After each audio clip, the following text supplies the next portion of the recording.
আসসালামু আলাইকুম, চলে আসলাম আর কি নতুন ঈদের উপলক্ষে ভিডিও নিয়ে। আর একটি ভিডিওর ভিতরে কিন্তু ওরা বলছেন যে নাকি বাবার বাড়িতে আসে কিনা। আবারও চলে আসছে দুই বোন একসাথে সাথে। হাতের মতন বোনগুলো কিন্তু কাজ করে না, সব কাজ কিন্তু খুকি কিন্তু আবারও কামাদা শুরু বসতে। খুকির কাজ ছাড়া কিন্তু আমাদের তিন বোনের চলেই না। তারপরও বড় বড় কথা বলে। এখন আবার এই যে দেখতে পাচ্ছেন কুতুগুলা থালাবাটি নিয়ে খুকি কাজের ভিতরে ঢুকে বসতে। দুই বোন কিন্তু খাতের মতন কি রাজা বসার মেয়ের মতন ঘুরতেছে, খাচ্ছে। আর ওদের তো কিনা লজ্জা শুরু মেয়েকে আবার বাবার বাড়িতে কীভাবে আসলো 2 দিন নাচে দিতে আবার চলে আসছে স্বামী নিয়ে। আর ওদের কিন্তু কি হাসি খুশি সবসময় থাকে। ইউটিউবে টাকা না পাইলে ওদের কি আর থাকতে, কি খানা কি পড়া কি বড় বড় চটম কথা বলে। খুকিকে দিয়ে কাজ না পারলে ওদের কিন্তু মেন মোটিভে কিন্তু বাবার বাড়িতে চলে গেছে বাবু কামলাকে নিয়ে। বাবু কামলা তো ঘুরে ঘুরে পিছিয়ে সবসময় কেন বেন করতেই থাকে। কি অবস্থায় কিন্তু কামলায় কাজ নাই, ইউটিউব সবসময় এগুলো বরণ করে রাখে আইসা বাদাই মেয়ের জাত সব কিছু তিনটা বোনের জমা বাদাই। কুরবানি দেওয়া হয় নাই, আমি তো গ্রামে কুরবানি দেই বাবা মার সাথে সবাই একসাথে, কিন্তু এবার দিতে পারি নাই। এই একটা কথা ছিল যে সবাই মিলে দিব, মানে আমরা দুই পরিবার মিলে দিবে, আমার শ্বশুর বাড়ি এবং কি আমি দুজনে মিলে একটা গরু কুরবানি দিব। একা তো আর সম্ভব না গরু কুরবানি দেওয়া।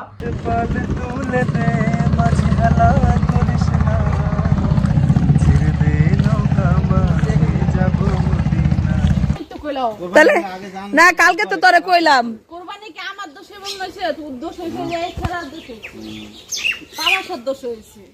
কালকে তো তোরে কইলাম যা, তাহলে কালকে আতি। কালকে যখন কইছিলাম খাসি কিনতে পারলাম তো কিনতে পারলা কালকে আতি, আজকে তো খাসি কিনতেই পারলি। ওই গেল রাতের বেলা কি কেউ আহেনি। রাতের বেলা কই তোরে যখন ফোন দিছি তখন আগে মাংস ভাগ করে দেওয়া হয় নাই। আমার দোষ অনেক, বাবুর দোষ এই মন তেরেন বেরেন হয়ে গেছে। আমি তো ঠিকই করছিলাম দেশে কুরবানি দিব। ওই কইতাছে তুমি আমার না জিগে দেশে কুরবানি দিবা, আমরা যে চাইলে আমরা একটা গরু দিতারি। স্বামীর আদেশ মানতে হয়, তাহলে আমার দোষ আছে না? ঠিক আছে। তেরেন বেরেন এর কথা কই না যায়, আমার যে মনে বেশি জানা কি। হ্যাঁ, স্বামীর আদেশ মানলে সত্য। অবশ্যই সবকিছু ঠিক হইছে রে বেশি না। হ্যাঁ, থ্যাংক ইউ। মোবারক। হ্যাঁ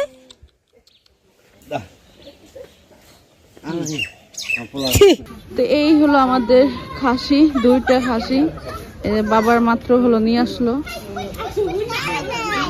আম্মু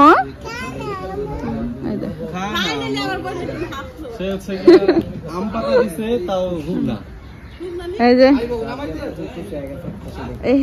তার কারণে হলো কুরবানি দিতে আমার হলো লেট হয়ে গেল।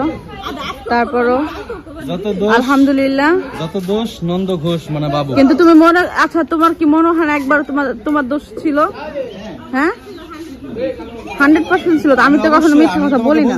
সব আমার দোষ, সব আমার দোষ। এইভাবে বললে তো মনে করো যে জোর করে কারো বলানো হচ্ছে। দোষটা আমার, আমি কি জানি। তো দোষটা তারই ছিল, তাই এই জন্য হলো আমি মনে করেন গরু কুরবানি ভাগে দিতে পারিনি।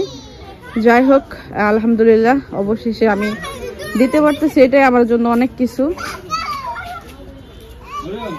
এই হলো আমাদের কুরবানির খাসি 2টা।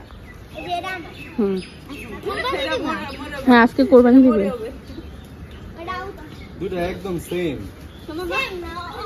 ওরা 2 ভাই ভাই ভাই, বুঝতে হবে। এক জোড়াই,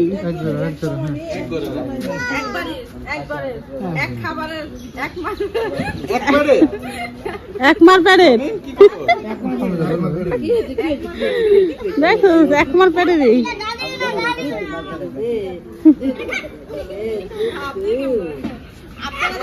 आप दिया मम्मी? अच्छा रास्ता नहीं आता, रास्ता नहीं आता।